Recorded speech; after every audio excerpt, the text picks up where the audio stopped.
Ir a la última sesión del Topologicón de este semestre. Hoy tenemos a Ulises, que es estudiante de doctorado de aquí del instituto con Sergio Macías. Con Sergio Macías. De hecho, la profesora es mi cotutora también. Cotutora con Betty Puga. Y nos va a platicar de un problema que no es el de su doctorado, pero sí, está muy bonito. Sí. Y espero que les guste. Ya. ¿De qué año eres estudiante? ¿Se refiere a en qué año nací o en qué año entré a...? Más o menos está claro, pero ¿qué año de doctorado? Entré en el 2013 en el doctorado, o sea que ya llevo como 5 años. ¿Entraste a la maestría? No, al doctorado, sí, sí. ¿En el último año? Sí, ya ahorita ya estoy esperando. Sí. Dura 4 años y sí, ya me pasé. Pero pues ¿Cuánto dura realmente? 5 años. Ajá. Sí, o sea, menos de 5, pues sí, hay quien lo logra, pero no es fácil. Sí, justo la maestría la hice aquí y en 2013 entré al doctorado. Y pues sí, he estado trabajando en el área de continuos con Sergio Macías. Sin embargo, este problema que les vengo a plantear hoy, pues es un problema que a mí siempre me ha gustado. Y y de hecho, justo, yo de repente no vengo mucho a las pláticas, más bien las veo por los videos que sube Efraín. Y entonces, resulta que hubo una vez que viendo un video de un coloquio allá en el instituto, de la profesora Natalia, de repente empecé a conectar cosas y dije, no, seguro que yo no lo puedo resolver el problema, pero seguro que Natalia puede, ¿no? Y entonces fue que pues fui al congresito de topología y antes que nada fui y hablé con Natalia, ¿no? O sea, y ahorita van a ver por qué, porque creo que Natalia lo puede resolver. Y bueno, resulta que el problema se lo he planteado a muchas personas, así como en secreto, ¿no? Para que nadie nos lo gane. Y entre esas personas es Frías, aquí mi cuate, que también es aquí estudiante de doctorado. Yo creo que ya eres doctor, ¿no? Ah, ya. Y entonces, pues le platiqué el problema y lo estuvimos chambeando un ratito, ¿no? Como así, top secret. Pero, pues no salió mucho. Pero lo que sí está interesante es que Frías, tiene un programa que ahorita les voy a contar, programó algo, de tal modo que ciertos casos ya, digamos, en la compu se pueden ver. ¿Usaste qué programa, bro? ¿Lenguaje? Ajá. Python. Entonces ya me enseñó su programa y ya dije, no, pues hasta se puede armar un Dream Team y aquí en México resolvemos el problema, ¿no? Que probablemente yo soy nada más el que gestiono, ¿no? Pero no he hecho realmente mucho. Pero bueno. Entonces el problema es...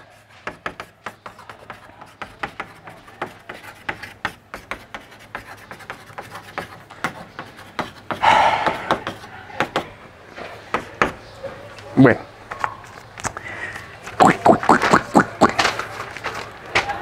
Entonces, en 1911,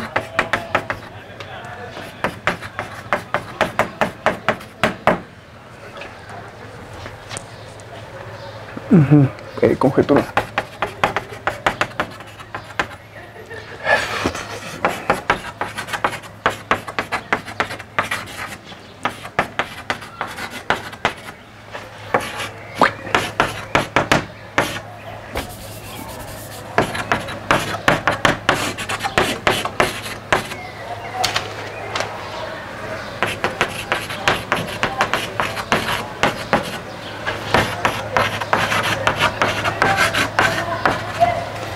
Bueno, entonces, eso es, así de fácil.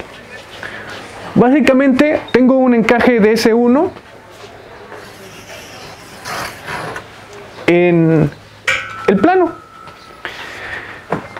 Y entonces, resulta que... ¿Qué quiere decir que inscriba un cuadrado? Esto es R2. ¿Qué es R2? Quiere decir...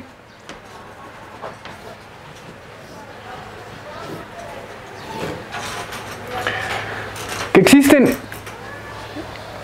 4 puntos de la curva que de hecho son los vértices de un cuadrado, así bonito, euclidiano, ¿no? Aunque se salga como es. Sí, aunque se salga. O sea, lo único que lo inscriba quiere decir que los 4 vértices de un cuadrado pertenecen a la curva, ¿no?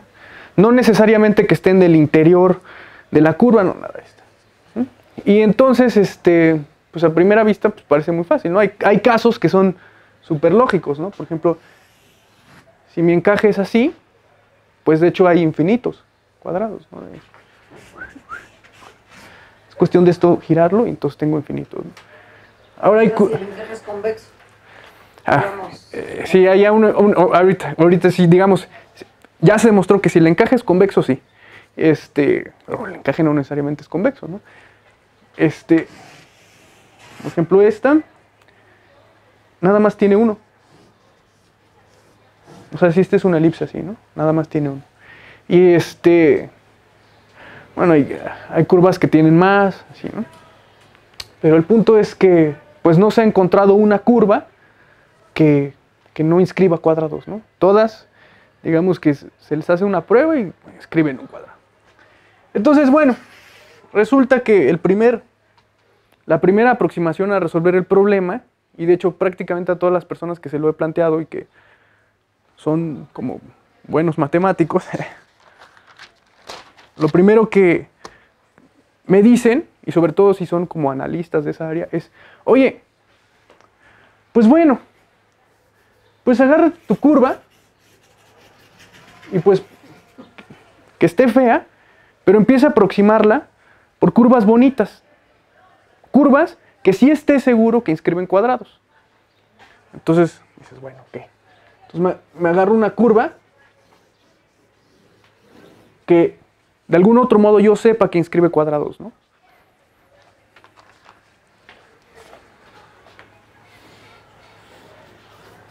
Entonces digamos, este es mi cuadrado 1. Luego, otra siguiente, una curva más cercana a mi curva, mi curva de Jordan, la cual quiero ver que tiene cuadrados, pues una más cercana, me genera otro cuadrado, y así. Entonces el punto es que en principio eso me generaría una sucesión de cuadrados, y esa sucesión de cuadrados tendría que tener una subsucesión de cuadrados que convergiera en principio a un cuadrado, ¿no?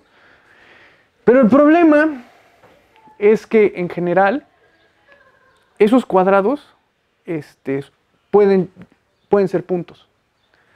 Entonces, digamos, ahorita voy a renumerar los vértices, los índices, y esto puede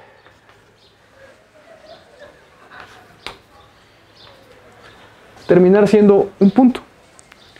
Y pues ya no se resuelve el problema, ¿no? Porque esos cuadrados convergen a un punto y entonces truena la prueba. Y no se ha logrado solventar este problema. O sea, se ha intentado usar esta idea de curvas bonitas aproximando una curva fea, de tal modo que me asegure que los cuadrados nunca se hacen chiquitos. Pues por más que se ha intentado, no se ha logrado. Siempre hay un problema que dice, no, pues sí puede colapsar la sucesión de puntos, ¿no? Estaría muy bien porque pues por compacidad esto sale, ¿no? Pero pues no. Entonces, esto no jala. Y bueno. Ahora les voy a hablar así, antes de empezar a plantear las ideas que tengo para a ver quién se anima a entrar al Dream Team. Les voy a escribir aquí.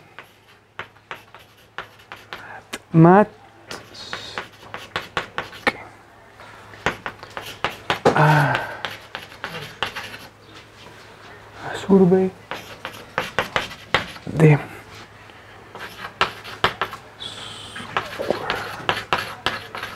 problem. Bueno, pues este cuate que me parece que trabaja en Alemania ha estudiado el problema bastante y tiene un survey que me parece que está en una de estas revistas gringas importantes. Ahorita no sé por qué no lo apunté, pero así se encuentra, está en la red. Y está muy bien el survey porque viene todo lo, digamos, todo lo que se ha hecho hasta antes del 2016. Curiosamente, Terence Tao, este chico genio, en 2017 sacó un resultado tratando de resolver esto, que tampoco lo resuelve, pero sacó algo. Ahorita les voy a contar qué sacó él. Pero hasta 2016, aquí les voy a poner un poco los casos que ya se han hecho, ¿no? Entonces, Hebert, si la curva es un cuadrilátero,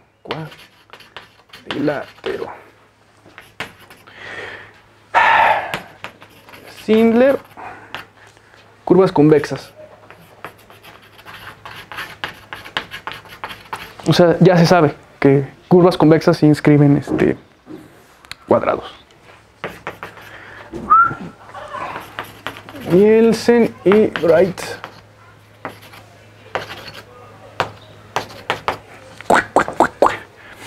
Curvas simétricas.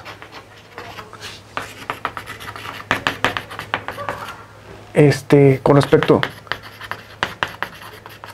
a una línea o un punto. Ajá. O sea, este está... Ahorita digo por qué. O sea, básicamente es... Si mi curva, digamos... Ay, qué feo es de este color.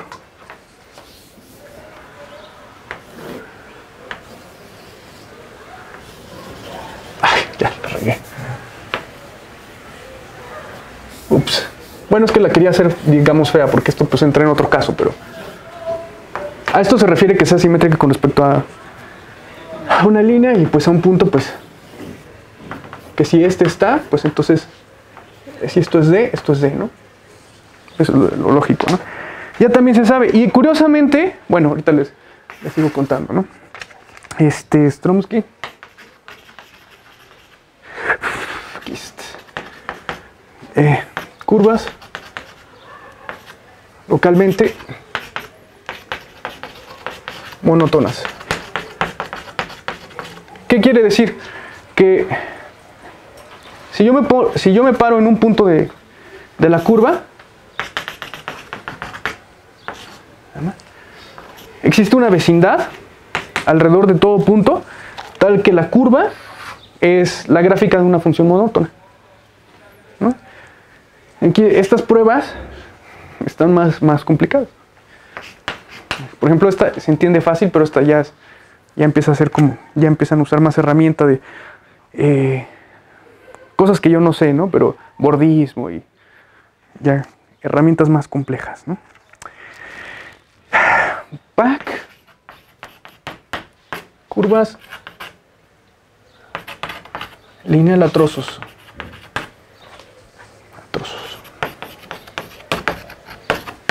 Trozos. Venga. Ajá. Aquí ya no importa si es convexa o no, con que sea lineal a trozos, ya se tiene el resultado, ¿no? ¿Qué más? ¿Qué más? Ajá. Cantarela.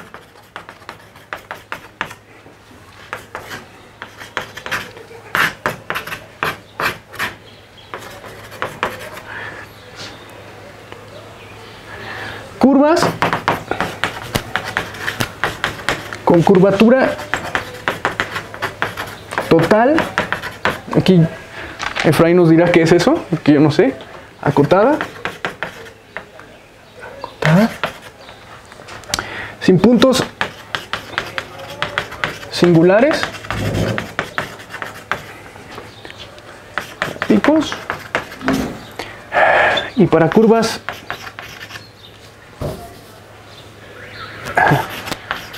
bueno, esto es una, y para curvas C1.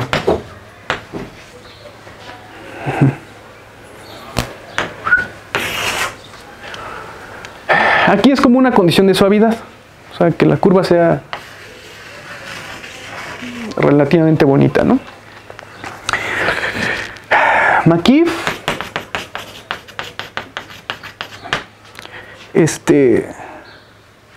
curvas estrella que además son de C2 y que intersectan a lo más en 4 puntos a todo círculo.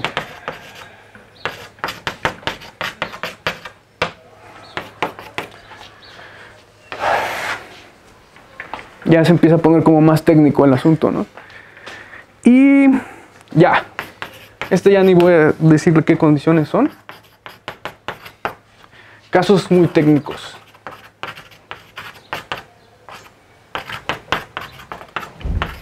Ya, aquí empieza a meter cosas que ya no tendría caso ahorita decir, pero todo está en el survey. Viene aquí en ¿Ninguno dice a otro? Ah, sí.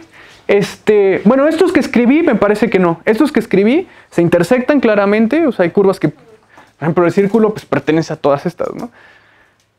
Pero leyendo el survey, creo que esta es como la lista, como la mejor lista que hay, ¿no? O sea, que de algún otro modo un caso no es igual al otro, ni se contiene, ¿no? O sea, una familia no contiene a la otra. Entonces, en principio esta es la mejor lista que hay. Pero bueno, también he visto que de repente dicen, ah, no, sí, ya vi que esta es esta, ¿no? Entonces tampoco puedo asegurar mucho eso, pero creo que esta es la mejor lista que hay. Y pues ya los casos muy técnicos, pues a mí me late que de repente también ya están contenidos en otro, ¿no? Y más bien como es tan técnico no se sabe, como que no lo dicen, ¿no? Pero bueno. El problema es que aquí lo único que estamos pidiendo es que sea continua y, por ejemplo, aquí ya le piden algo pues, muy bonito, que sea suave y todo, ¿no? Y de hecho sí he visto que lo usan en teoremas para otras cosas. Entonces, para ciertos casos les funciona esto, ¿no? Pero pues a mí lo que me gustaría es que se demostrara nada más con continuidad, ¿no? Entonces, bueno, el punto es que aquí están estos casos. Y con el que quiero ahorita un poco quedarme es con este de aquí. Entonces, bueno, ya me creen que sí hay gente que ha estado trabajando en esto, ¿no? Ah, bueno, ahorita. Antes de quedarme con ese voy a decir otra.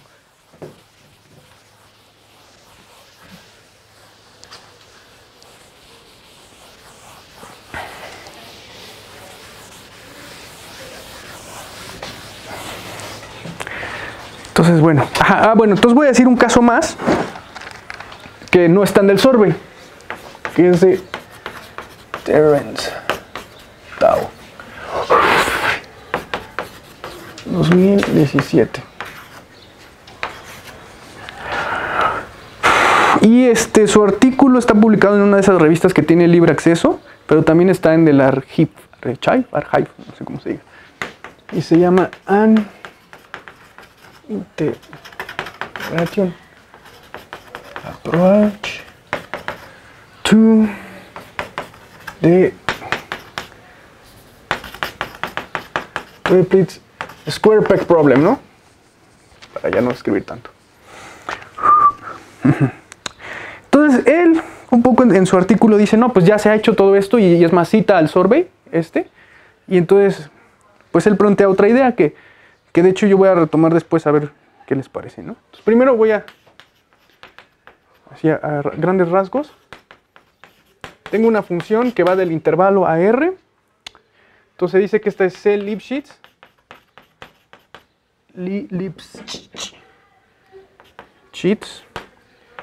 Sí, dado C mayor que 0, tengo esto.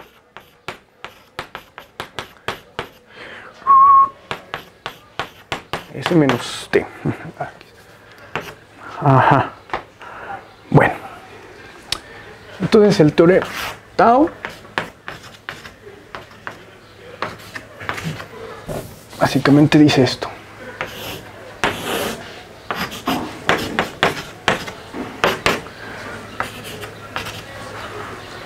Vamos a usar color de verde.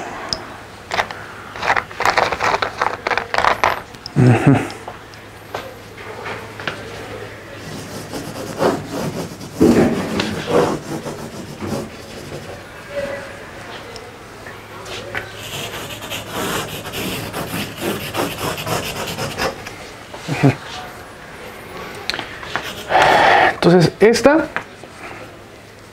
llamarle F, y esta va a ser G. Entonces esta es una 1 menos epsilon Lipschitz.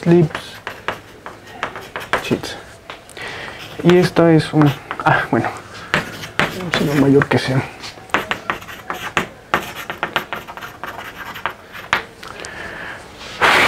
Si tengo este esquema, es decir, que mi curva gamma se ve como la unión de dos gráficas Lipschitz, entonces se escribe un cuadrado, ¿no? Y de hecho, esta sí mejora, o sea, sí es un nuevo teorema, ¿no? O sea, no queda incluido en los otros, ¿no?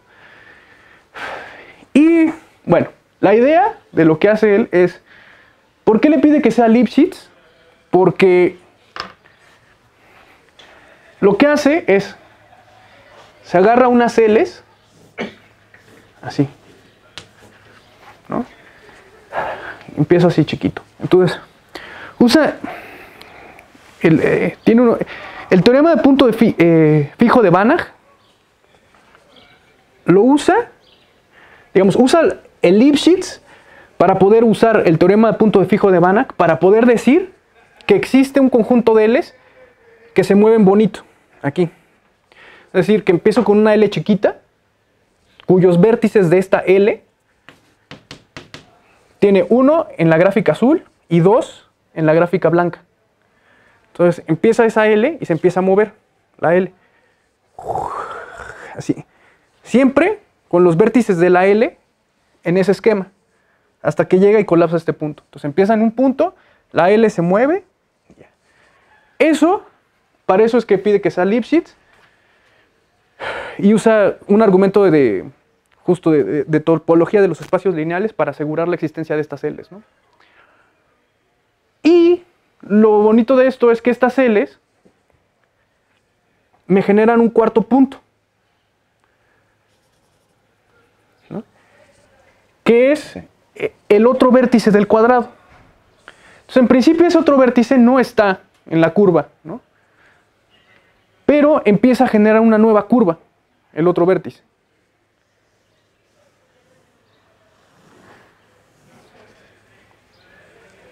Hace una curva así, es continua también. Y usa argumentos de integración, se empieza a fijar en las áreas con la integral usual y argumenta que el área entre la gráfica azul y blanca tiene que ser igual que el área entre la verde y la blanca, usando integrales. El área, ¿no? Y entonces, eso nos dice que tiene que haber un punto de intersección, ¿no? Porque si todo estuviera arriba, entonces el área sería más grande. O si esta curva estuviera dentro siempre, entonces querría decir que el área es más chiquita. Entonces, tiene que haber un punto ahí.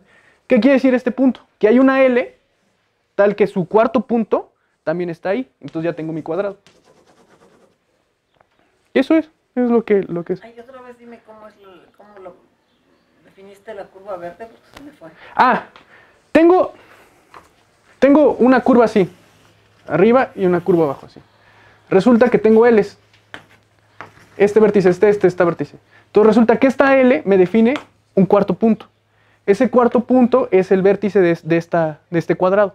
Ya. Entonces justo lo que hago es, estas L's empiezan chiquitas, luego se empiezan a hacer más grandes y empiezan a viajar hasta que vuelven a colapsar. Entonces ese cuarto punto justo es los vértices de esas L's, ¿no? Entonces, bueno, justo eso quiere decir, ¿no? Que usando un argumento de áreas, que básicamente es integración, hay un punto ahí. Y ese es el que genera mi cuadrado. Ahora, según esto, este es muy bueno, esta demostración, porque si no fuera por estos puntos, prácticamente ya están todos los casos, ¿no? Según Taro. Pero pues aquí falla, ¿no? Estas cosas. Y bueno, aquí tengo que hacer mención de Frías, porque resulta que él justo programó esto. Entonces, él tú le das a la computadora un conjunto de puntos y puedes dar muchísimos, ¿no? Y entonces él lo que hizo fue justo fijarse en eso y ver ese cuarto punto cómo se va moviendo, ¿no? Y entonces ese cuarto punto de repente sí intersecta, ¿no? Entonces eso da mucha intuición en el programa de Frías, ¿no? Porque uno ve cómo se empiezan a mover esas L's y ese otro cuarto punto cómo se está moviendo. Y uno intuye, aquí va a cruzar y sí ahí cruza Paz, ¿no? Y está muy bonito porque Paz lo mete y sale el dibujo, ¿no? Y bueno, ahí lo debería subir a la red para que lo viéramos, ¿no? Pero bueno. Oye, Luis, es una pregunta. Ahí a la de que estás usando las L's, ¿no se podría a lo mejor usar un teorema así como tipo de continuidad de que si es positiva y negativa? Ah, sí. Pero, o sea, es que si tú metes una L donde un lado sea más corto y de repente encuentras una L donde ya está intercambiado el asunto, donde el lado más corto es el lado más largo de la otra, por ejemplo. Entonces en algún momento tuvo que pasar por ser cuadrado. Ah, por ser cuadrado. Pero no sé Sí. si es un tema fácil o no. Bueno, más bien aquí cuando digo L es que es un lado igual al otro. O sea, este lado es igual a este. O sea, no varían. Esas L sí me... gracias por aclarar. Sí, no. Esa L que estoy hablando son cosas así donde este es D y este es D, ¿no? Esta distancia es igual a esta. Y justo usa toda esta maquinaria analítica, elipsis, no sé qué, para decir que existe esa, digamos, ese viaje de esa L que tiene esto, ¿no? O sea, sí empieza a cambiar de, aquí tus L son más grandes, pero de repente se empiezan a hacer más chiquitas y colapsan. Pero es una L donde este lado es, más bien tendría que decir como un boomerang. Entonces, sí, no varía. O sea, un lado no varía. Es un boomerang que empieza así y se empieza a mover. Oye, ¿la verde es una función en X? ¿Perdón? ¿La verde es función en X? Ah, sí. Justo, o sea, la blanca es una función en X, ¿no? Y esta acá. Y la verde es generada por ese otro vértice. Aquí. Entonces el otro vértice empieza a moverse. No necesariamente está aquí, ¿no? De hecho, cuando estás aquí, este otro vértice de hecho es este también, ¿no? Cuando estás en el punto colapsado, pues es este punto. Y a partir de ahí, pum, se empieza a mover y el otro vértice se mueve. Ya está. ¿Los lados de la L son paralelos a los ejes o se van? No, se hacen cosas rarísimas. Sí, no. O sea, de repente hasta como que se puede mover así, hasta medio regresarse tantito. No hacen así bonito, ¿no? O sea, sí, la L empieza a hacer cosas rarísimas, ¿no? De repente pues que se quede uno fijo y el otro se mueva. Pero justo la existencia de esas L's, que es como lo más fuerte del teorema, lo da esto. Y usa un argumento ahí topológico en espacios lineales para poder decir que existen, ¿no? Pero si se regresa, quizás en ese punto no es función. O sea, quizás si es una curva igual se puede, pero... Quizás, digamos que puede ser que la L sí se regrese, pero el otro punto como que se puede quedar fijo así. El otro punto sí describe una función. Ajá, sí. Justo es lo que demuestra Tao, ¿no? O sea, sí, la L puede hacer así, pero el otro se mueve así. Y... Dime. Pero, por ejemplo, ¿no basta que en una curva, si encuentras un rectángulo así, por ahí, y luego un rectángulo así por ahí, ¿no puedes garantizar que ya intersecta a los cuadrados en algún lado? Bueno, es que si tú tienes, digamos, una curva que tiene así, y este vértice, este está, y este está, quién sabe, estos puede ser que no estén. No, yo digo es que como que te fijas en el conjunto de cuadrados, pues es que el conjunto de cuadrados lo puedes ver como un plano, perdón, el de rectángulos como un plano, y los cuadrados son la diagonal. Entonces, si tú te fijas en un rectángulo que está en una región y en uno que está en el otro, y hay una curva continua, tiene que intersectar. Sí. Bueno, pero justo un poco tendrías que decir cómo viajas de un rectángulo a otro, ¿no? Y puede ser que eso sea difícil. Mira, ahorita vamos a llegar, ahorita vas a ver que va a estar bonito lo que sigue, pero bueno, entonces ya. Tao lo demostró en 2017 esto, y hasta ahora es como lo más chido que hay, ¿no? Y ahorita van a ver por qué también esto creo que puede servirnos. Tao es un chino. No, Tao es un australiano que se ganó la medalla Fields, pero se fue a trabajar a Los Ángeles. Le dieron hueso allá. Entonces, a ver. Y que se ganó la medalla de oro en las Olimpiadas y así. Y creo que es hasta más chavo que yo. Bueno, entonces, sí. Ahora viene un poco, Bueno, nada más, ya, un poco porque se me acaba el tiempo. Tengan en mente esto. Resulta que, curiosamente, lo de simétrica, a pesar de que es algo como muy fuerte, bueno, no fuerte, digamos que todos los ejemplos que di, pues, son digamos, condiciones de suavidad o de que sea lineal o así. Y resulta que esto de simétrica, pues es curioso porque sí incluye muchos casos a veces, ¿no? De repente, con que sea simétrica, un montón de... Ya le quitas que sea suave o localmente monótona. Y aquí les doy un ejemplo bonito. A ver si me sale. De esta cosa, que es una simétrica. Entonces...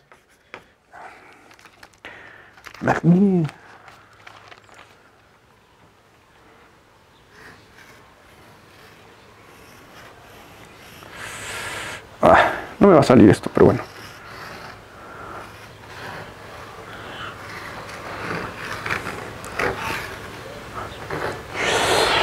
Oh my god, bueno, ahí está más o menos.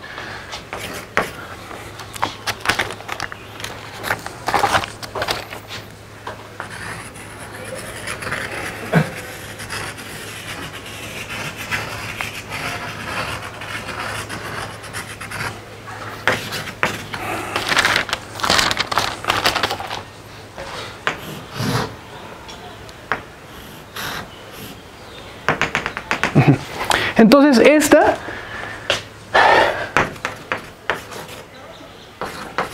digamos que construyo mi curva así. Este es mi primer paso. Mi segundo paso es este, mi tercer paso es este y así. Entonces de algún otro modo, cada arco lo sustituyo por esta figura, ¿no? Entonces este arco lo pongo aquí, plus. Y entonces ahora otra vez vuelvo a hacer ese proceso. Aquí tengo arquitos. Todos estos son, aunque están mal dibujados, pues son arquitos, ¿no? Ahora aquí por cada arquito pongo esta figura proporcionalmente. Y otra vez, esto está formado por arquitos y otra vez, cada arquito pongo esta figura así, paz. Entonces esto me queda, pues es una curva de Jordan, ¿no? Al final es un encaje continuo de S1, pero es muy fea. De hecho, no es nada de lo otro que dije. O sea, no es ni C1, ni C2, tiene un montón de puntos singulares. Es horrible, pero es simétrica. Y entonces inscribe un cuadrado, ¿no? Es como muy lógico, ¿no? Que sí inscribe un cuadrado. Y un poco la prueba es esta. ¿Cómo demuestras que una curva simétrica con respecto a un punto contiene un cuadrado? Pues lo único que uno hace es, se fija uno en una, de todos estos arcos secantes, secantes, no necesariamente se llaman, ¿cómo se llaman? Cuerdas. Cuerdas, ajá, que pasen por el centro, me agarro la que tiene, la más chiquita, ¿no? Por compacidad existe, entonces esto de aquí. Y entonces ahora esto lo giro 90 grados, así. ¿No? 90 grados. Entonces esto me genera una intersección. Ahora, por la condición de simetría, eso ya me genera mi cuadrado. Entonces es trivial ahí. Entonces, curiosamente, cuando uno tiene ciertas simetrías en la curva, uno puede decir cosas, aunque no tenga condiciones analíticas, ni de suavidad, ni nada, ¿no? Entonces, bueno, nada más es como que se queden con esta idea, ¿no? Y este ejemplo está aquí en este artículo, ¿no? Entonces, bueno. Todo está en el survey y lo pueden checar. Entonces, este ejemplo es justo para que vean que hay cosas bien feas, ¿no? No está fácil. Entonces, bueno, ahora sí vienen ya mis propuestas.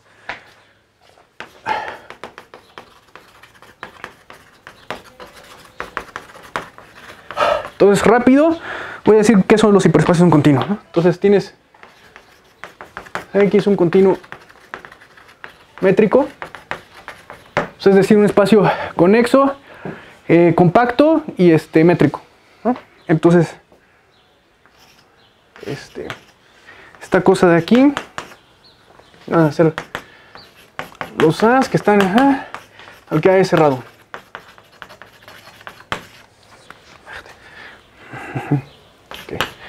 Cn de x son los A's que están en X, tal que A son los que están acá, tal que A tiene a lo más n componentes. Y f n de x, pues también son los que están acá, pero que tiene a lo más n puntos. Y es cerrado y no vacío. El vacío lo quito.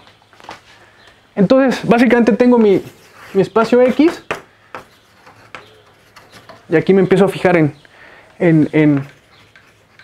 digamos, esta cosa sería un elemento de este, ¿no? Ahora, por ejemplo, si tengo un círculo, por ejemplo,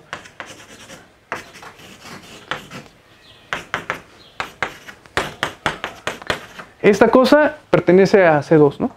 Y a C3, C4, ya está. Pero no pertenece aquí, porque estos no son puntos. Pero, por ejemplo, esta cosa, 2 puntos, pertenecen aquí. Son nada más 2 puntos. Entonces resulta que esto les puedes dar topología, ¿no? Bueno, hay varios que seguro que ya saben todo esto, pero por si no, la topología se le da usualmente con algo que se llama la métrica de Hausdorff, que es el ínfimo de los épsilons mayores que 0, tales que A está... O sea, llevo 6 años trabajando con esto y todavía tengo que ver la definición.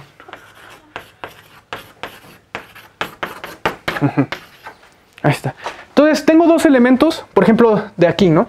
Que al final, como este es subconjunto de este y este también, pues esta sirve, ¿no? Al final tienes una métrica en el grandote y se hereda en los chiquitos, ¿no? Entonces, básicamente esto es, ¿cómo sé que están cerca? ¿O cuál es su distancia? Pues tengo aquí, digamos, A y por aquí B. Y tengo un abierto. Este aquí se los voy a definir porque creo que no.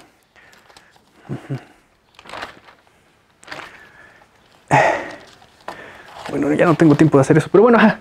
El punto es que esto de aquí es como la nubecita alrededor de B y esta es la nubecita alrededor de A. Y si uno está contenido en la otra y la otra está contenido en la una, uno se fija en el ínfimo de esos épsilons, o sea, uno hace esta nubecita chiquita, ambas nubecitas, y el ínfimo de esos épsilons es la distancia entre A y B. ¿No? Entonces, pues es una métrica. Y resulta que también a estas cosas se le puede dar otra topología usando una cosa que se llama la topología de Vietoris. Que ahorita ya no voy a escribir, pero resulta que cuando X es compacto, si X es compacto, entonces coinciden. Entonces todo jala muy bien, ¿no? Entonces, bueno. Entonces, ya me creen que esto de aquí... Ah, y bueno, y resulta que estas cosas resultan ser continuos. Esta y esta. O sea, vuelven a ser un espacio métrico, compacto y conexo. Entonces, bueno. Ah, la métrica no, bueno, ya la borré.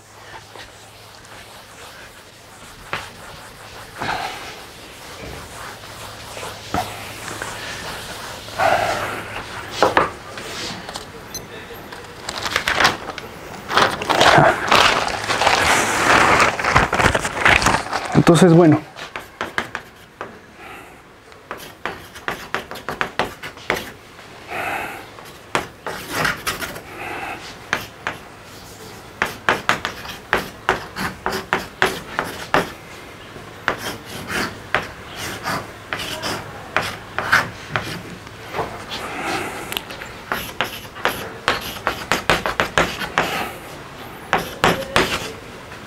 Bueno, y es...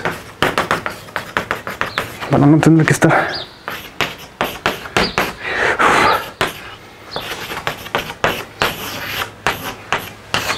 Esto es sólido.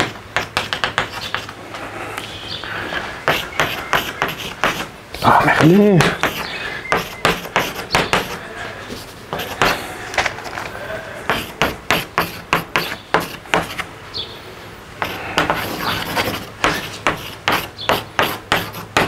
Ahí está. Exacto. Entonces, resulta que, pues estas son ciertos casos, ¿no? Por ejemplo, tengo un triodo, la figura T, pues resulta que F2 es esto. Ahora acuérdense que F2 es el conjunto de subconjuntos que tiene a lo más 2 puntos de este espacio. Entonces, por ejemplo, o los muevo, ¿no? Y estos son los modelos que hay. Ahorita estos, tramposamente les puse los que no voy a usar, pero ahorita les voy a decir los que voy a usar. Y aquí hay que tener cuidado. Y esto...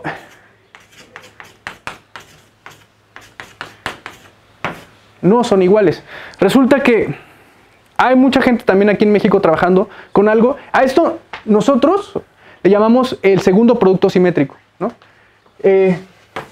F3, o lo que sea, aquí cualquier, es el enésimo producto simétrico. Y entonces resulta que hay otros vatos también, unos japoneses y también aquí en Zacatecas, que también están trabajando con el producto simétrico. Pero ellos lo que hacen es, tienen su eneada y permutan los elementos, digamos, tienen x1 hasta xn, ¿no? Al final esto es un elemento de esto, digamos. Entonces esto los mueve y eso se genera una órbita. Entonces hacen el espacio cociente de órbitas. Y también le llaman producto simétrico, ¿no? Y resulta que no son iguales. Por ejemplo, el producto simétrico el segundo producto simétrico del círculo, el enésimo producto simétrico del círculo siempre tiene clase, es homotópicamente equivalente a la esfera, perdón, al círculo. Y resulta que ahorita van a ver que en el que yo voy a trabajar, eso no pasa ni de chiste, ¿no? A veces puede ser incluso trivial, su grupo fundamental puede ser trivial, y a ellos nunca les sale trivial. Son cosas diferentes, tienen el mismo nombre, pero son diferentes. Entonces, una vez me acuerdo que estábamos Frías y yo en el Congreso de Matemáticas, y de repente nos empiezan a hablar y ahí nos agarramos del chongo todos. Porque todo el mundo empezó a decir, no, que el grupo de homotopía del producto simétrico es uno tal, y ahí estuvimos discutiendo. Y entonces, ajá, eran cosas diferentes, ¿no? Pero así nos agarramos una hora y ya fui y chequé y dije, no, sí, son cosas diferentes. Y de hecho hay un artículo de unos japoneses que lo aclara y todo. Pero ahí, hasta estábamos ahí tratando de demostrar, pues no, no son homeomorfos, ¿no? En algunos casos sí, pero en general no. Entonces no se vayan a confundir. El espacio de órbitas de las permutaciones de las coordenadas, no, a pesar de que tiene el mismo nombre, no es esto, ¿no? Esto es con la métrica de Hausdorff. Es esa que les dije, ¿no? Entonces, bueno. No, es el modelo que, o sea, el segundo producto simétrico de esta cosa es esto, es la navecita espacial. Y el segundo producto simétrico del intervalo es un disco cerrado, igual. El hiperespacio de continuos de ese 1 y del intervalo es un disco, así, ¿no? Y de hecho, se conocen algunos modelos, para otros no, o sea, para algunos de repente eso está muy complicado, quién sabe qué sea. Pero para otros ya, por ejemplo, esto lo demostró Illanes, ¿no? Sergio Macías también tiene resultados, ¿no? De algunos modelos de esto. Usted, profesora, también ha trabajado en esto, ¿no? Entonces, bueno, estos son, ¿no? Pero bueno, el que me interesa contarles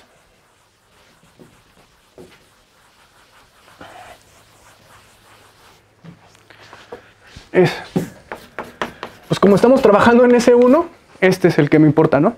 El segundo producto simétrico de el círculo. Entonces pongo mi círculo aquí y lo que hago es esto, para construir el modelo, para que vean lo que es. Un punto, o sea, el conjunto unipuntual, pues pertenece acá, porque es a lo más 2 puntos. Un punto es a lo más 2 puntos, ¿no? Ese lo dejo aquí. Pero si ya de repente mi pareja de puntos, que es de esta AB, pues ¿a dónde mando AB? Pues me fijo en la distancia entre A y B. Ahorita voy a usar la métrica definida por este encaje en R2. No me importa. Después es independiente de la métrica. Me fijo en esto. Entonces, este punto AB lo mando aquí. Y entonces, conforme voy moviendo aquí, digamos, este es A', B', A', B' queda por acá. Hasta que llego, digamos, al ecuador, ¿no? Que este es A, B', B'. Queda aquí. ¿No? Entonces, eso lo hago para todos. Digamos, así voy construyendo estos arcos, los voy moviendo así, hasta que llego al antípodo. Entonces, en general, eso me define una función. Digo, una función que va de aquí a este anillo, ¿no? Y los puntos que están aquí provienen de este y este. Entonces, los que están aquí sí es una función inyectiva. El problema son estos, porque este corresponde a este, pero también corresponde cuando hice ese mismo procedimiento, pero por el otro lado. Entonces, quiere decir que este punto y este son el mismo. O sea, están identificados. ¿Y qué es eso? Una banda de Mobius, ¿no? Entonces, quiere decir que esta cosa, eso me morfa a la banda de Mobius. Y ya. Pero también con otra definición es una banda de Mobius. Ah, sí, en este caso sí. También cuando es la permutación de las órbitas, también resulta ser una banda de Mobius. Pero nada más aquí. Ahorita van a ver. Cuando n es igual a 2, creo que te sale. ¿Cuando n es igual a 2? Ah, ok. Entonces, bueno, tenemos esto de aquí, ¿no? Entonces, ahora esto de aquí lo voy a usar para lo que comentó Efraín. Resulta que voy a demostrar este problema, una versión más débil, justo rectángulos. Entonces voy a usar este modelo de esta cosa para demostrar que toda curva de Jordan inscribe un rectángulo. ¿Qué quiere decir? Que los vértices de un rectángulo están ahí, ¿no? Entonces, bueno, aquí tengo...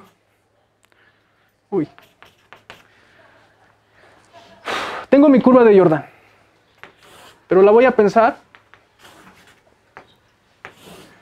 en el piso. X, esto es R2 y aquí es R, bueno, Z.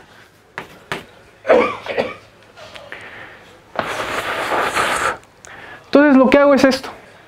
Como ya sé que las parejas de puntos están parametrizadas por la banda de Mobius, de algún otro modo aquí yo tengo una banda de Mobius así. Ay, qué feo está este color.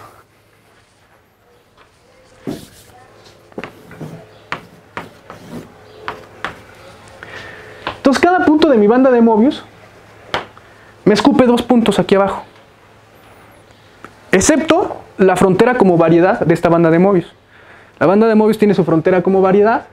Y esos de aquí, justo por la construcción que ahorita les hice en este circulote, si ustedes vieron, corresponden justo a los puntos de la curva, ¿no? Entonces, de algún otro modo, cada punto de aquí me escupe, ya sea o una pareja de puntos o un punto, si me agarro un punto de la frontera como variedad. Entonces, bueno, lo que hago ahora es construir una función de aquí, de la banda de Mobius, a R3. ¿Y cómo lo hago? Me agarro un punto, ese punto al final es un A, B. Entonces me fijo en la cuerda que une A, B. Me fijo en el punto medio de esa cuerda. Y me fijo en la distancia que hay de A a B en la métrica euclidiana. Y eso lo pongo aquí. De hecho, en YouTube hay un video muy bonito de cómo está esto. Pero bueno, esto de aquí es F de A, B. ¿No?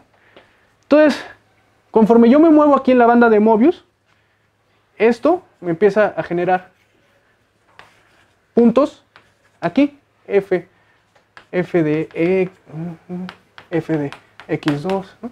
Entonces, un punto aquí me escupe acá. Ahora, ¿cuáles son los que sí están en el piso? Pues aquellos que provienen de la frontera como variedad de la banda de Mobius. Esos justo sí van al piso, ¿no? Resulta que esto es una función continua, bien definida, ¿no? Entonces tengo una función que va de la banda de Mobius a R3. De tal modo que, a excepción de la frontera como variedad, todo tiene coordenada z positiva. Entonces, de algún modo estoy agarrando la banda de Mobius y la pego aquí así. Resulta que por el teorema de Schoenflies, no sé cómo se pronuncie, esto de aquí, lo que está dentro de de mi curva de Jordan es un disco cerrado. O sea, la curva de Jordan junto con su interior es un disco cerrado. Entonces, ¿qué estoy haciendo aquí? Tengo una banda de Mobius, la pego aquí, la tapo, ¿y eso qué me da? Un plano proyectivo. Entonces, al final, lo que tengo es una función del plano proyectivo a R3. Esto no puede ser inyectivo. Quiere decir que, que hay dos puntos que tienen que ir al mismo punto aquí. ¿No? Pero esto se sabe que no se puede encajar. El plano proyectivo no se puede encajar en R3. ¿Y eso cómo se traduce aquí abajo? ¿Qué quiere decir? Que hay dos parejas de puntos que van al mismo punto de R3, pero que no pueden ser de aquí. O sea, tienen que ser dos parejas que estén en el interior como variedad, que le pegan al mismo punto. Entonces eso se traduce que hay dos parejas que tienen el mismo punto medio, para empezar. Aquí abajo. Porque que tengan el mismo punto medio, solamente pueden ir a dar al mismo punto si abajo también tienen las mismas coordenadas, ¿no? Y que tienen la misma altura. ¿Qué quiere decir? Que la distancia de esta diagonal de AB y de la otra diagonal tienen que ser iguales. Y eso ya me genera mi rectángulo aquí. Está chido, ¿no? Entonces, no le pedimos nada a esta curva, solamente es un encaje continuo, es una curva de Jordan arbitraria, sin simetría ni nada, y ya les demostré, usando este hiperespacio, que inscribe un rectángulo. Y entonces yo cuando vi esto, un poco dije, ay, aquí a ver si Natalia nos ayuda, ¿no? Entonces, bueno.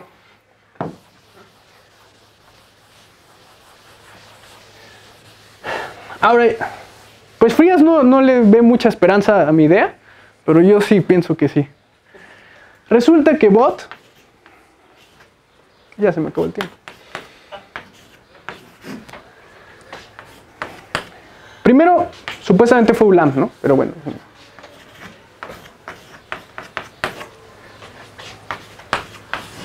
Resulta que el tercer producto simétrico, con la métrica Hausdorff, de S1, es la 3 esfera. Resulta que esto es un grupo topológico, por suerte, ¿no? Entonces, esto está curioso porque primero me parece que Ulam sacó un artículo diciendo que esto era homomorfo a S2 cruz S1, una cosa así. Entonces Bott le escribe, le dice, Nel, estás mal, es esto, ¿no? Y el artículo está lo pueden checar ahí, ya tiene años esto, ¿no? Más de 50 años creo. Pero ¿qué quiere decir esto? Que el conjunto de triángulos de mi curva de Jordan la puedo parametrizar por la 3 esfera. Es decir, tengo mi 3 esfera, me agarro un punto de la 3 esfera y eso me define un triángulo en mi curva de Jordan. Y eso ya empieza como a ayudar, ¿no? Si dices, bueno, entonces mi idea es esta. Y ahorita no tengo mucho tiempo, pero un poco se las cuento rápido.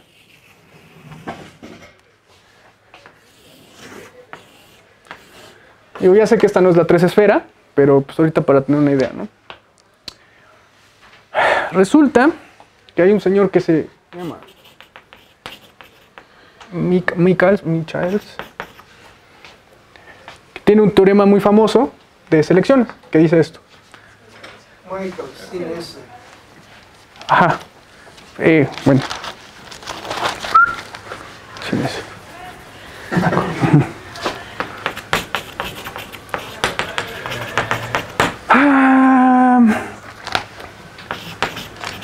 Semi-continua. No, inferiormente.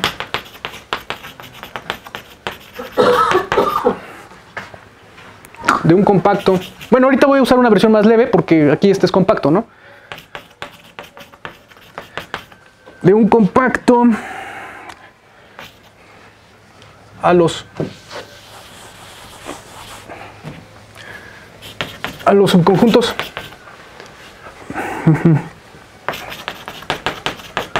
no vacíos convexos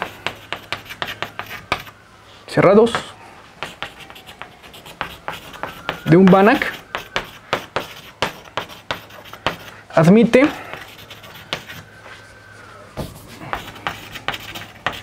una selección.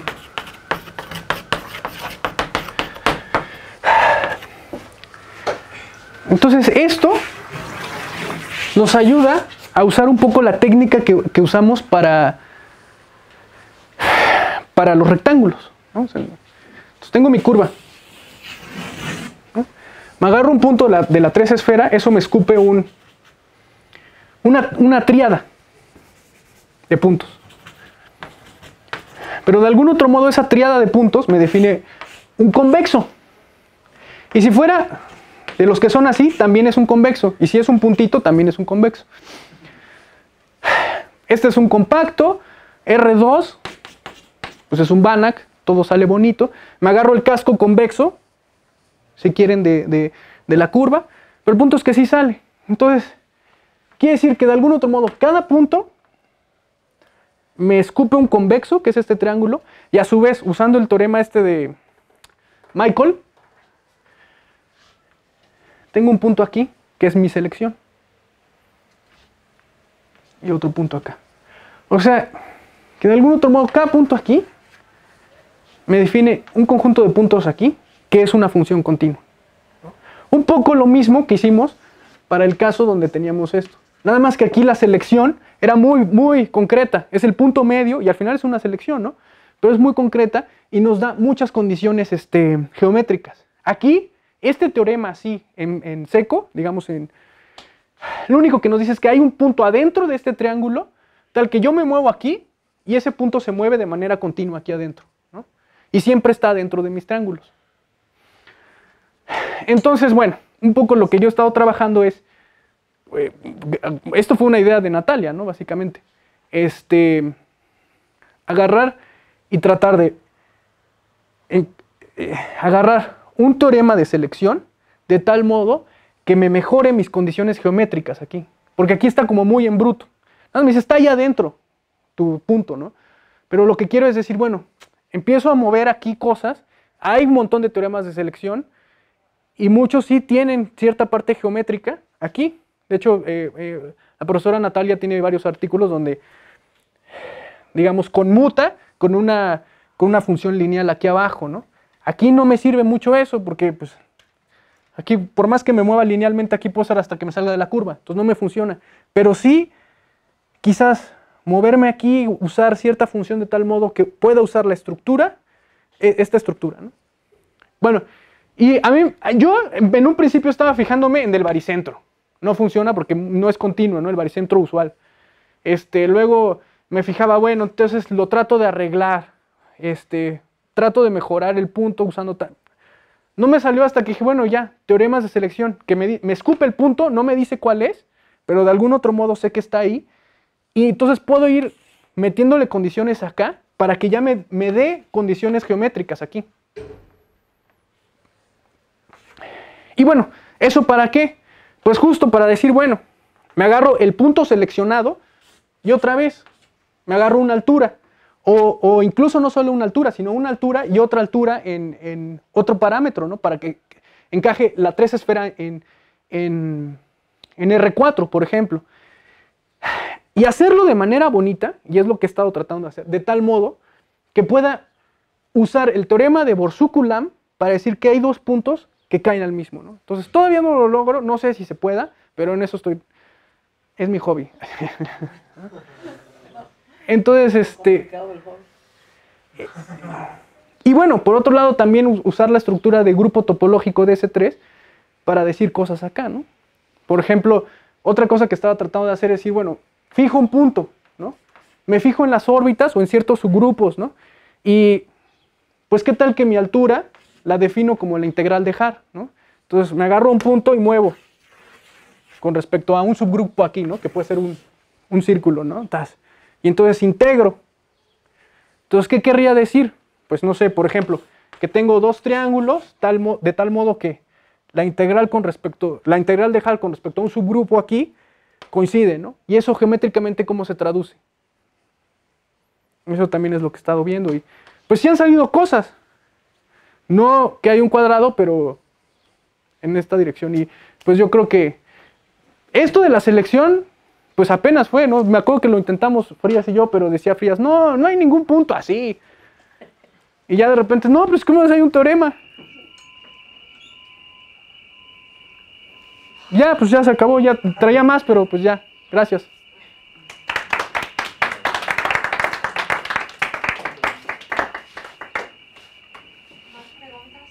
Oye, ¿y un triángulo equilátero?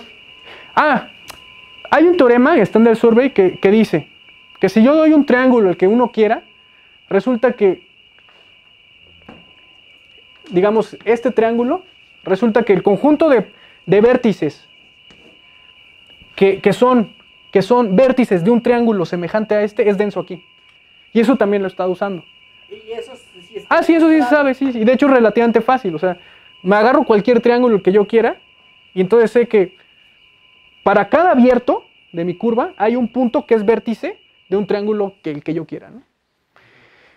Y un poco eso lo estoy tratando de adaptar para que en S3 las antípodas sean triángulos cuadrados.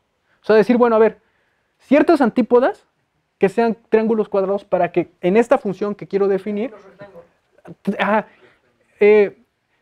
yo les llamo cuadrados, en el sentido de que son así. O sea, este es triángulo, rectángulo, pues es de que es así, ¿no? Pero ahora cuadrado es que esta distancia es igual a esta. Entonces, justo que... Ajá, exactamente, un triángulo, rectángulo isósceles. Entonces, de tal modo que las antípodas en S3 sean de este tipo. Y entonces, tratar de que cuando ya entro a R4 o a R3 o incluso a R5, caigan al mismo punto. Entonces, tratar un poco de usar la misma idea acá, pero acá. De acá para acá.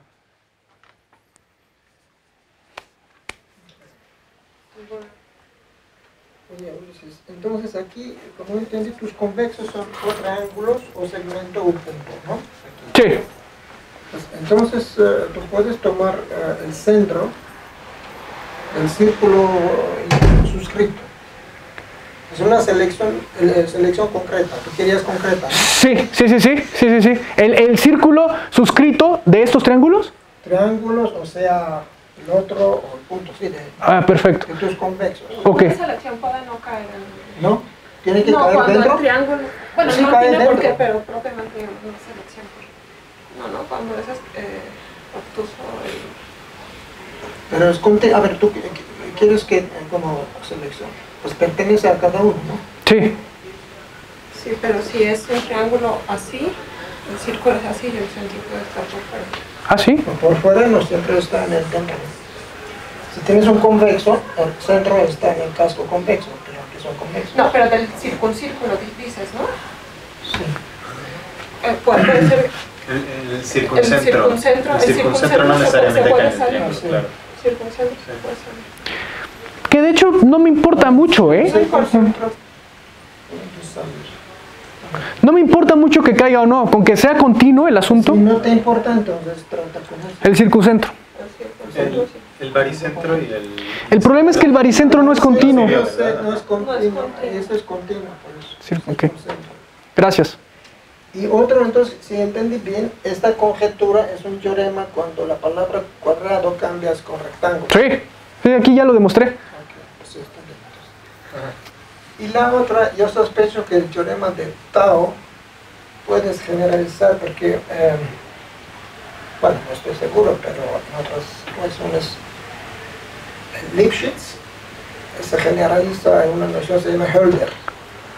La función de Hölder, entonces decía menor o igual a c veces de menos s a la alfa, al grado alfa, donde alfa es menor que 1. Ok. Esas funciones se llaman Hölder. Menor o igual a 1, ¿ok? Pues hay otros problemas en donde yo sé que pues, esos se generalizan, los puedes tratar aquí, Perfecto. pero sería algo latoso, pero no tan bonito como eso, pero puedes tratar. Está bien. Gracias. ¿Más preguntas? Oye, por ejemplo, esta terna de puntos las estás considerando no ordenadas. O sea, Sí, no son ordenadas. entonces no veo cuál es la diferencia con el otro producto simétrico. Es difícil verla, pero no. Por ejemplo, el otro producto simétrico siempre tiene Para este caso es un toro sólido, ¿no? Es un toro sólido, es F3, ¿no? Pero no veo cuál es la diferencia o cuál es la sutileza para que este sea S3. Sí, no. Pues habrá que leer este artículo. Es que me parece que te serviría a lo mejor más el otro, ¿no? ¿Ah, sí? Bueno, el producto simétrico. el de la acción de permutar las coordenadas. Creo que en ese caso el enésimo producto simétrico es SN, pero con la... No, es este uno producto que puede ser dependiendo del orden. Torcido o no torcido. Exacto, eso es lo que estaba de tratando de decir. Dependiendo de la paridad del N, claro. Bueno, otra cosa que también está interesante es que resulta que las parejas de puntos y los puntos, aquí es una banda de Mobius dentro de S3. Entonces, estos puntos feos, entre comillas feos, los quito y me queda un toro abierto. Entonces, los triángulos bonitos quedan parametrizados por un triángulo abierto. Entonces, no, ya también intenté eso, pero creo que no, por ahí no sale mucho. Más bien un poco lo que sí veo que tiene ciertos frutos es esta integral que justo en este caso es justo la dejar. Entonces, me agarro un punto, la identidad, me fijo en un subgrupo. Cada uno de esos puntos representa aquí un conjunto de triángulos y esos triángulos tienen área. Entonces, de algún otro modo, integro con respecto a todas esas áreas, la pongo en una altura, veo otro que también comparta esa integral y entonces, ¿qué me dice? Entonces, por ejemplo, ahorita, un poco regresando al Mobius, ¿no? Me agarro esta pareja de puntos, A, B, y empiezo a mover estos triángulos. Entonces, esta es la que me importa, ¿no? Entonces, cada uno de estos triángulos tiene un área.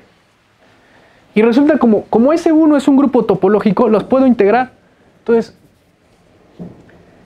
integro esa función que depende de AB, bueno, X, de X. Y entonces igual, por ejemplo, me fijo en el punto medio, pongo, en vez de la altura, pongo este número. Y entonces, ahora, ¿qué pasa? Al final otra vez tengo un encaje de la banda de Mobius a R3. ¿Qué pasa cuando coinciden? ¿Qué cosas geométricas me está diciendo? Ya no me va a decir que hay rectángulos, pero sí me dice ciertas cosas geométricas aquí. Y un poco esta idea la estoy tratando de usar ya aquí para esto.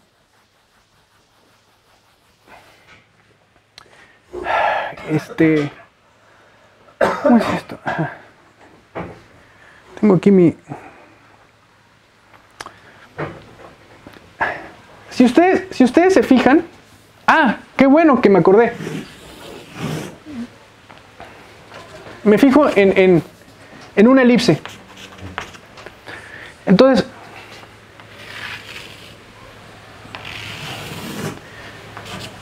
es simétrica aquí y acá, ¿no? O sea, si este punto está, el reflejado está. Tengo aquí arriba mi banda de Mobius encajada. Si yo muevo esto aquí así y giro, de algún otro modo, esta altura se empieza a hacer más chiquita. Empiezo a bajar. Y la otra, la empiezo a mover, se empieza a hacer grande. Entonces, de algún otro modo, aquí es teta,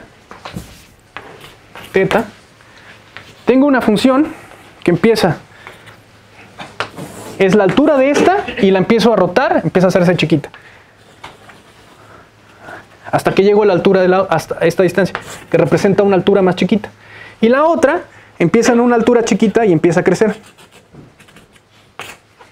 Ok. básicamente me moví aquí en un arco así. O sea, tengo mi banda de Mobius así puesta, aquí giré esto, y entonces lo que estoy haciendo es moverlo así, ¡pac! Resulta que en algún momento coinciden, que es aquí. ¿Qué quiere decir eso? Exacto. Quiere decir que por aquí hay un cuadrado. Justo con esta idea un poco. Entonces mi idea es estoy tratando de usar esto de la integral de Haar para poder decir que esto pasa más o menos en ciertas curvas, de algún otro modo, para ciertos puntos, tengo esta cosa, y yo me puedo empezar a mover, de tal modo que esto me genere una curva así, tal que esta pareja, AB, termine en la pareja A'B'. Entonces, cuando me empiezo a mover aquí, me van generando cruces. Justo en ciertas curvas, estas cruces sí quedan bien definidas, o sea, sé que existen si la curva cumple ciertas cosas. Entonces doy la vuelta, regreso, y entonces aquí lo único que hice fue, en del cielo, digamos aquí, empecé, di la vuelta y regresé. Entonces otra vez, teorema del valor intermedio, ¿no? Entonces, ¿qué me asegura que existe esto? Por ejemplo, aquí, la curva esta, nada más es un punto, giro así, plas y ya. Pero quizás me puedo viajar un poquito más y regresar. Entonces, esa es otra idea, ¿no? Y un poco usando la estructura de grupo topológico, creo que puede salir algo. Y había otra idea que ya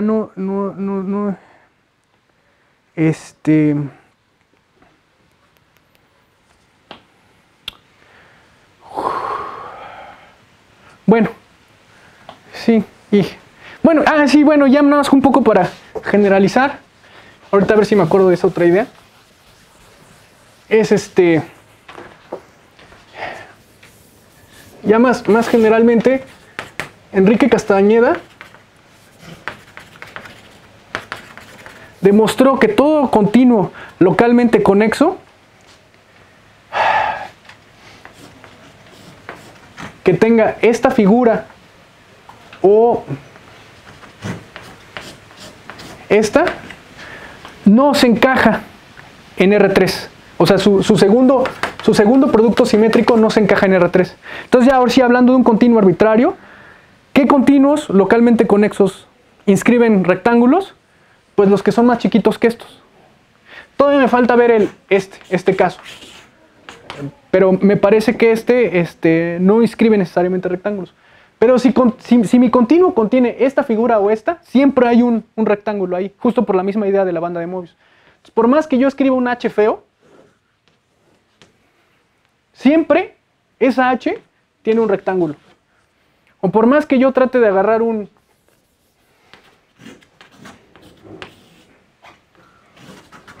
enodo y lo trate de poner así, no. Y esta claramente no escribe rectángulo y esta claramente no escribe rectángulo.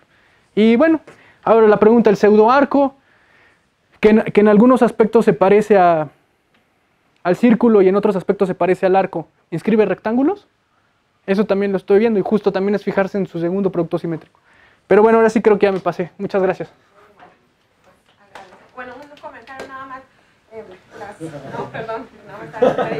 Que los teoremas de selección equivalentes que mencionaste también son González. Y de hecho él tuvo primero uno con otro. Pero él no dijo equivalentes, dijo de Marcos. Dijo las selecciones, dijo también Natalia tiene dos formas. Ajá, o sea, que en un principio intenté usar esa, pero no. A ver, ¿tus resultados han publicado? No, esto no. Todavía no, así que no me los ganen así. Tu correo, por favor. Sí.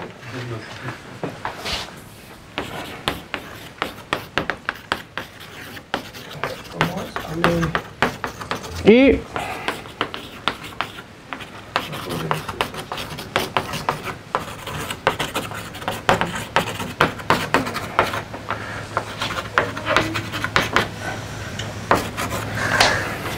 este es de mi correo del instituto, Ulises Morales, @ el server del instituto, y aleulix @yahoo.com.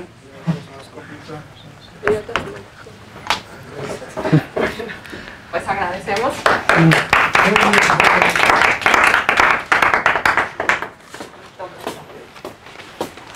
Vamos a un cartelito que te guardo. Ay, muchísimas gracias, Natalia. Luego.